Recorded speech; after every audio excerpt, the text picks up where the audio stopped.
Hello दोस्तों, welcome back to my video. आज की इस वीडियो में हम सॉल्व करेंगे यूटेट 2024 का जो पेपर हुआ था उसका सॉल्यूशन। और आज के इस पार्ट में हम स्पेशली सॉल्व करेंगे। वैसे इस पेपर के हमारे पास 4 पार्ट रहते हैं, ठीक है। मैं आपको थोड़ा सा बता देता हूँ। जो इसका पहला पार्ट रहता है वो रहता है चाइल्ड डेवलपमेंट एंड पेडागोजी। इसका पार्ट इसके 30 मार्क्स आते हैं, ठीक है। और दूसरा पार्ट रहता है हमारा फर्स्ट लैंग्वेज, वो भी 30 मार्क्स का रहता है। और तीसरा रहता है हमारा सेकेंड लैंग्वेज, वो भी 30 का रहता है। उसके बाद हमारा 60 मार्क्स का हमारे सब्जेक्ट से रिलेटेड क्वेश्चन आता है, ठीक है। तो टोटल ये 150 मार्क्स का पेपर होता है, ठीक है, यूटेट का। और इसमें से आपको क्वालिफाइंग मार्क्स अलग अलग कैटेगरी के हिसाब से लाने होते हैं, ठीक है। इसी सिलसिले में हम इसका एक पार्ट जो कि हमारा 30 मार्क्स का आता है, चाइल्ड डेवलपमेंट एंड पेडागोजी का जो सॉल्यूशन है, आज हम इस वाली वीडियो में करने जा रहे हैं। तो आप सभी लोग बने रहेगा इस वीडियो में और इसको हम आज सॉल्व करेंगे, ठीक है। तो ये रहा बाल विकास एवं शिक्षण विज्ञान, ठीक है। इसका आज हम यहाँ पर सॉल्यूशन देखेंगे। तो शुरू करते हैं वीडियो को। और अगर आप चैनल में नए हो तो वीडियो देखने से पहले चैनल को लाइक शेयर एंड सब्सक्राइब जरूर कर दीजिएगा, ठीक है। तो पहला प्रश्न है, एक बालक अपनी उंगलियां का व अंगूठे का प्रयोग करते हुए पेंसिल पकड़ना विकास के किस सिद्धांत को इंगित करता है। तो देखिए पहले बच्चा बचपन में हाथों से उंगलियों से अलग अलग प्रकार की चीजें पकड़ने की कोशिश करता है, तो उसी प्रकार से वह पेंसिल भी पकड़ना स्टार्ट करता है। तो यह उसका कैसा विकास होता है। तो यहाँ पर ऑप्शन जो दिए गए हैं उनमें से ऑप्शन नंबर ए राइट हो जाएगा, सामान्य से विशिष्ट की ओर, ठीक है। जनरल टू स्पेसिफिक इसका राइट आंसर हो जाएगा, ठीक है। प्रश्न संख्या 2 पढ़ेंगे। शिक्षक के लिए वंशानुक्रम एवं वातावरण का ज्ञान आवश्यक होता है। तो इसमें से सही उत्तर हो जाएगा, देखिए ऑप्शन को पढ़ लेते हैं पहले। यह बालकों की व्यक्तिगत भिन्नता को जानने में सहायक है, ठीक है, ये ऑप्शन राइट है, ठीक है। वंशानुक्रम और वातावरण, एनवायरमेंट और हेरिडिटी से जो शिक्षक है वो बालकों की विभिन्नता, उसमें डाइवर्सिटी को जान पाता है, ठीक है। ऑप्शन बी है, यह बालकों की योग्यता की पहचान करने में सहायक है, ठीक है। यह बच्चों की जो उनका एबिलिटी है उसको पहचानने में सहायक करता है, तो यह भी सही है। यह बालकों की रुचि एवं रुझान को समझने में सहायक है, तो ऑप्शन डी उपरोक्त सही हमारा राइट आंसर हो जाएगा, ठीक है। आगे बढ़ेंगे। प्रश्न संख्या 3, तत्परता का नियम लॉ ऑफ रेडीनेस का संबंध है। तो इसका संबंध है ट्रायल एंड एरर, जो कि हमारा है option number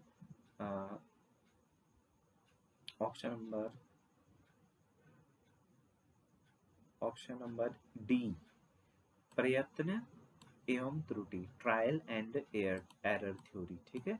law of readiness किसका है, प्रयत्न एवं त्रुटि। मतलब तत्परता के कारण ही बच्चा क्या करता है, प्रयत्न करता है और त्रुटि से ही सीखता है। तो यह सिद्धांत प्रयत्न एवं त्रुटि सिद्धांत का नियम है, कौन है, तत्परता का नियम।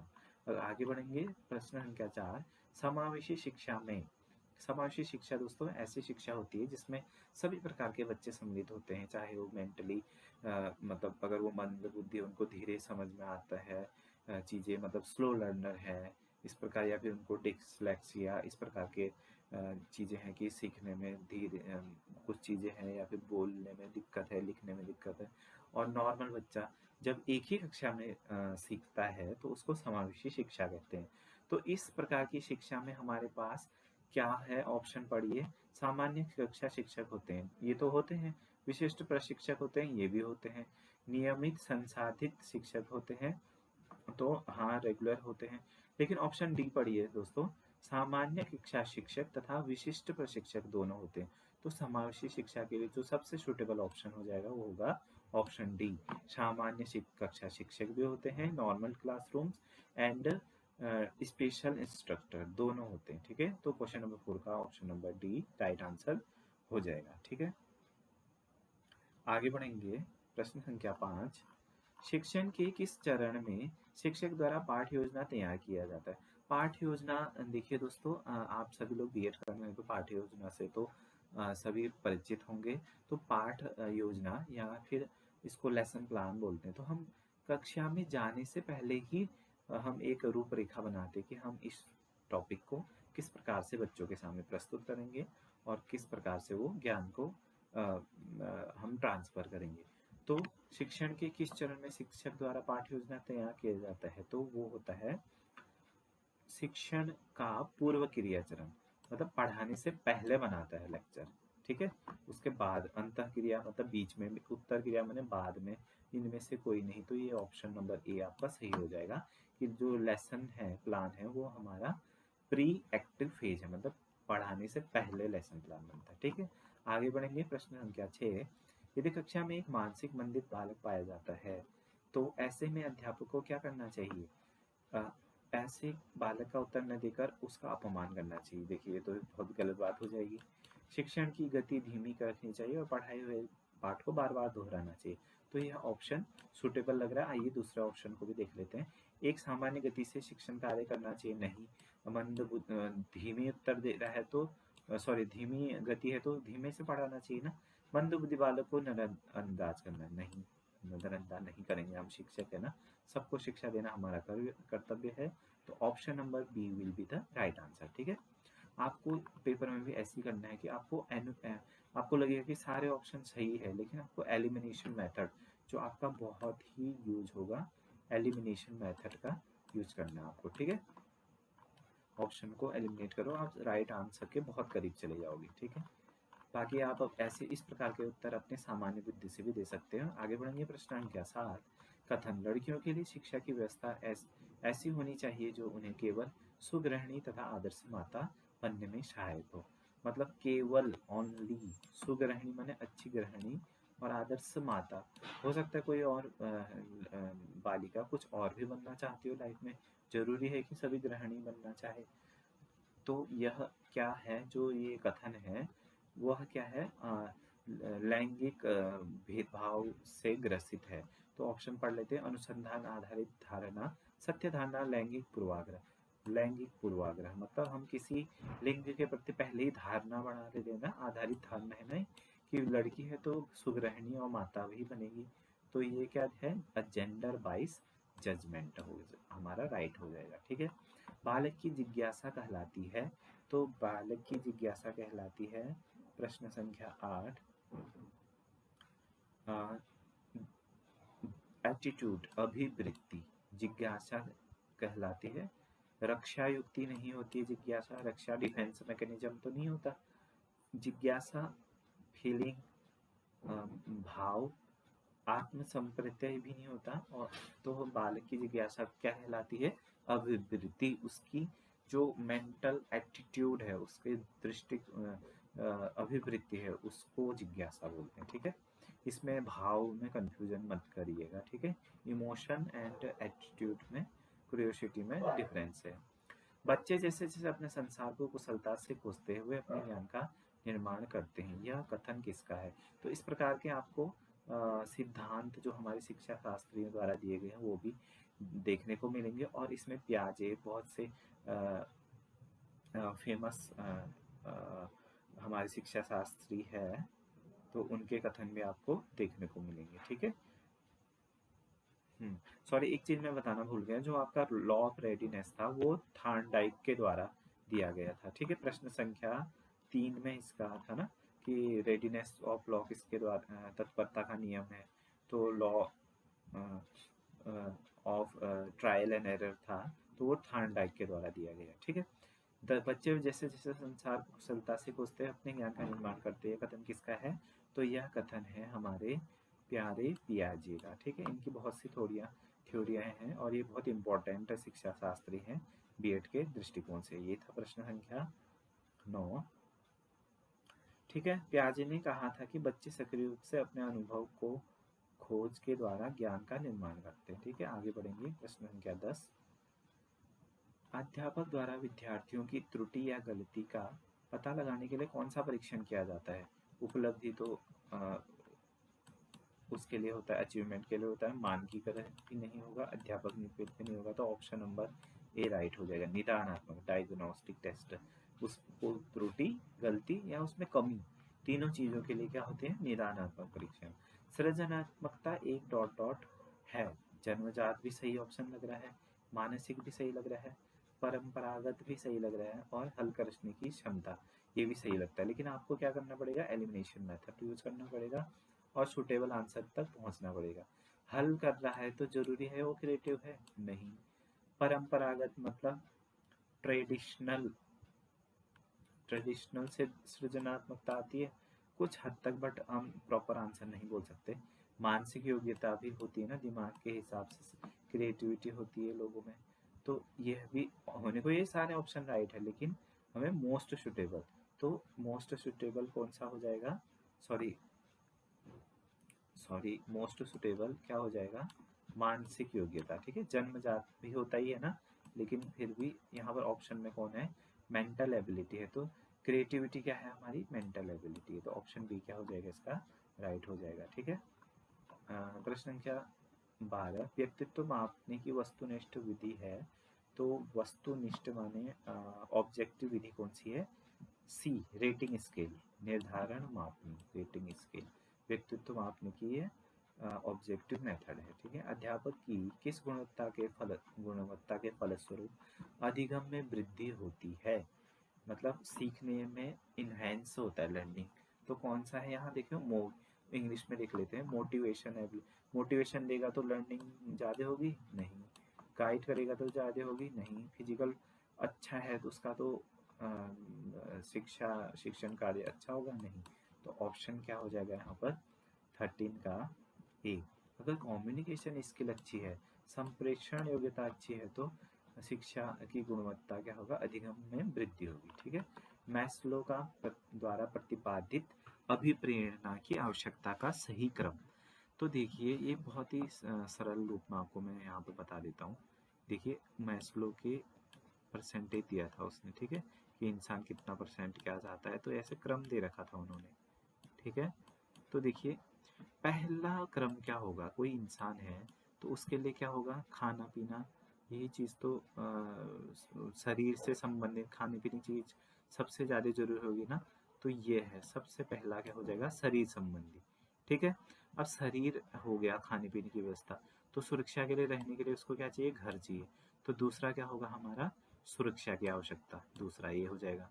तीसरा, अब उसके बाद खाना हो गया, घर भी हो गया, तो उसको समाज में क्या चाहिए होगा? सॉरी समाज में नहीं, पहले अब उसको प्रेम भी चाहिए होगा। ठीक है, स्नेह एवं संबंधी, अपने रिश्तेदार, अपने माता पिता संबंधी भी चाहिए होगा। ठीक है, खाना, सुरक्षा, संबंधी। उसके बाद तीसरा होता है, सॉरी चौथा आएगा, उसको समाज में सम्मान भी चाहिए होगा, चौथा। और अंत में क्या हो जाएगा? उसको सॉरी सम्मान चाहिए होगा समाज में, और अंत में उसका क्या होगा? आत्मसिद्धि, उसको आत्म साक्षात्कार होगा कि हाँ हम किस लिए आए हैं धरती में। पहले पेट ही नहीं भरा है तो इंसान फिलोसोफर थोड़ा ना बन जाएगा, पहले तो पेट पूजा करेगा ना। तो right answer will be for question number 14 will be option C, first, fifth, second, fourth and third. ठीक है, वही क्रम में है ना जो मैंने बताया आपको। खाना मतलब शारीरिक, फर्स्ट, उसके बाद है सुरक्षा, वी। ठीक है, सुरक्षा वी, सेकेंड स्नेह, फोर्थ क्या होगा? सम्मान, और लास्ट में आत्मसिद्धि। ठीक है, तो इतना सरल है मैस्लो का लॉ, आप इसको ध्यान से देख लीजिएगा। ठीक है, प्याजे जो कि बहुत ही इंपॉर्टेंट हमारे शिक्षा शास्त्री, इनसे बहुत क्वेश्चन आता है।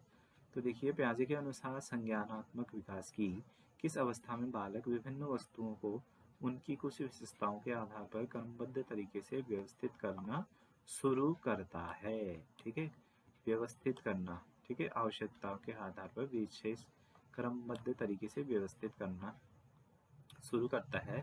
तो इसका राइट आंसर हो जाएगा answer number B, sensory motor stage. जब वह सेंसरी मोटर स्टेज संवेगात्मक गामक अवस्था में होता है, ठीक है। पूर्व संक्रिया, मूर्त संक्रिया, औपचारिक संक्रियता नहीं, संवेगात्मक और गामक। संवेग माने होता है इमोशन, गामक माने मोटर, ठीक है। सेंसरी और जो मोटर स्टेज होते हैं उसमें वो वस्तुओं और उनकी विशेषताओं के आधार पर उनको क्रमबद्ध तरीके से व्यवस्थित करना शुरू कर देता है, ठीक है। एक बालक की वास्तविक आयु 8 वर्ष है तथा मानसिक आयु 10 वर्ष है, तो बालक की बुद्धि लब्धि या आयु कितनी होगी। तो इसको कैलकुलेट करने के लिए एक फॉर्मूला रहता है, वो अभी मुझे याद नहीं आ रहा है, सॉरी, हाँ, उसका जो एज है उसको हम क्या करेंगे, 10/8, ठीक है। वास्तविक आयु आयु नीचे लिख देंगे और मानसिक आयु ऊपर लिख देंगे, इंटू 100 कर देंगे, ठीक है। तो इसका कितना आ जाएगा, 125, ठीक है। तो ये इसका सही आंसर होगा, ठीक है। 125 इसका क्या आ जाएगा, सही आंसर।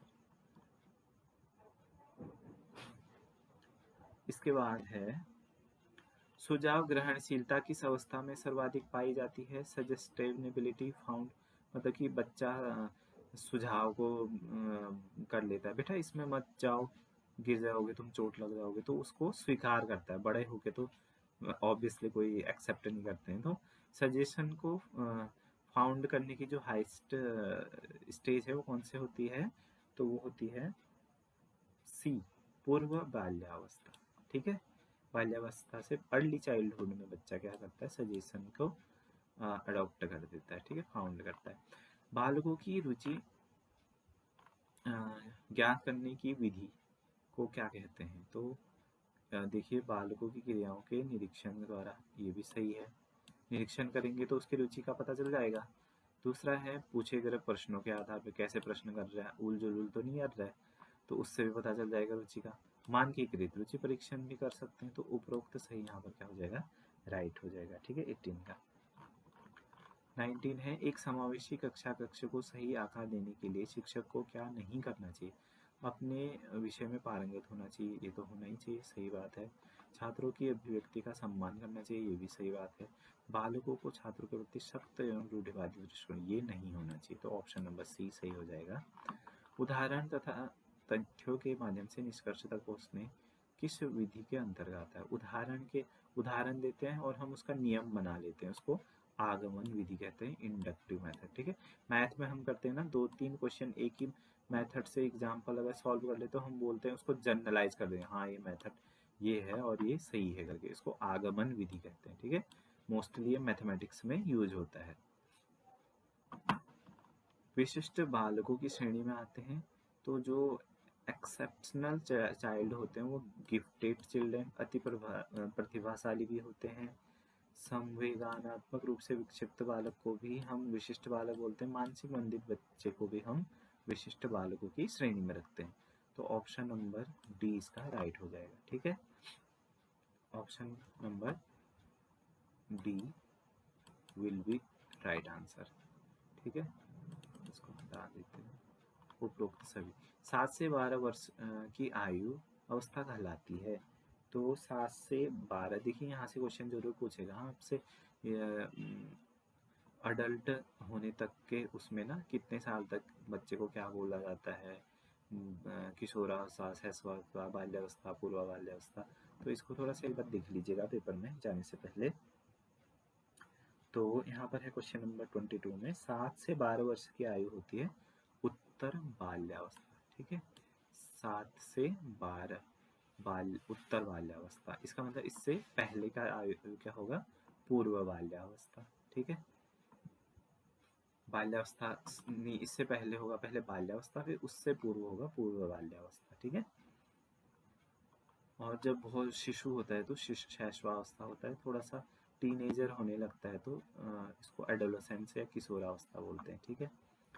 सतत एवं व्यापक मूल्यांकन में व्यापक शब्दावली का क्या तात्पर्य है। सतत माने जो आजकल हमारे सेमेस्टर सिस्टम लागू हो गया है ना, तो उसमें क्या होता है कि बार बार पेपर होते हैं 6-6 महीने में, तो उसको सतत बोलते हैं। अब व्यापक मूल्यांकन को जानते हैं क्या होता है। व्यापक का मतलब जैसे पहले क्या था, पेपर होता था बस उसमें जितने मार्क्स आए वही है बच्चा, उसके अलावा बच्चा कुछ नहीं है। लेकिन अब कैसे मूल्यांकन हो रहा है, इंटरनल मार्क्स मार्किंग कैसे होती है, अटेंडेंस के मार्क्स मिलते हैं, ठीक है, उसके बाद प्रोजेक्ट के मार्क्स मिलते हैं, प्रेजेंटेशन के मार्क्स मिलते हैं, भले उसके थोड़े रिटर्न में कम आ गए लेकिन ओवरऑल उसका क्या देखा जाता है, उसकी पर्सनैलिटी देखी जाती है और उसके व्यापक मूल्यांकन किया जाता है। तो सभी विषयों का मूल्यांकन तो होता ही है और शैक्षिक क्षेत्र का मूल्यांकन तो विषयों का मूल्यांकन होता है, शैक्षिक शिक्षकों का मूल्यांकन होता ही है। तो व्यापक मतलब शैक्षिक के साथ साथ उसका सह शैक्षिक क्षेत्रों का भी मूल्यांकन होता है, तो इसी को व्यापक मूल्यांकन बोलते हैं, ठीक है। आप लोग जानते होंगे इसको, आजकल यही सिस्टम लगा है सब जगह। प्रश्न संख्या 24, शिक्षण प्रणाली में निम्नलिखित में से किसका भली प्रकार ध्यान रखना चाहिए, विद्यार्थी की सक्रिय सहभागिता, ये भी सही है, विषय कठिनाई स्तर मतलब बहुत टफ लेवल नहीं होना चाहिए छोटे बच्चों के लिए, या फिर बड़े बच्चे हैं तो उनका सरल नहीं होना चाहिए, तो ये दोनों सही है। अनुशासन और नियमित उपस्थिति, ये भी सही है। गृह कार्य की जांच, अब देखिए यहाँ पर लगभग सभी ऑप्शन सही लग रहे हैं, तो अब है थोड़ा सा इसमें हम एलिमिनेशन करेंगे कि कौन सा मोस्ट हमारा सुटेबल ऑप्शन होगा। शिक्षण प्रक्रिया में निम्नलिखित में से किसका भली प्रकार ध्यान रखना चाहिए, ठीक है। तो सबसे जो भली प्रकार ध्यान रखने वाली बात है, गृह कार्य किया नहीं गया कोई बात नहीं, नियमित उपस्थिति है कोई बात नहीं, अनुशासन थोड़ा बहुत नहीं भी चलेगा, कठिनाई स्तर भी बहुत जरूरी है। तो इन दोनों ऑप्शनों में से कौन सा होगा, देखिए सक्रिय सहभागिता, मतलब विद्यार्थी तो एक्टिवली पार्टिसिपेशन होना चाहिए ना, तो ये हमारा मोस्ट सुटेबल आंसर हो जाएगा। तो 24 का आंसर क्या हो जाएगा, ए, ठीक है। 25 का है, कोहलबर्ग ने नैतिक विकास के कितने स्तर बताए हैं, तो ये एग्जैक्ट हमारे शिक्षा शास्त्रियों से संबंधित, उनके डेफिनेशन से संबंधित प्रश्न है। तो 25 का क्या हो जाएगा आंसर, इसके 6 चरण बता रखे हैं कोहलबर्ग ने, ठीक है। आपको यही हूबहू क्वेश्चन भी मिल सकता है पेपर में, तो ऐसे भी ध्यान दीजिएगा। 6 स्तर बताए गए हैं कोहलबर्ग ने नैतिक विकास के।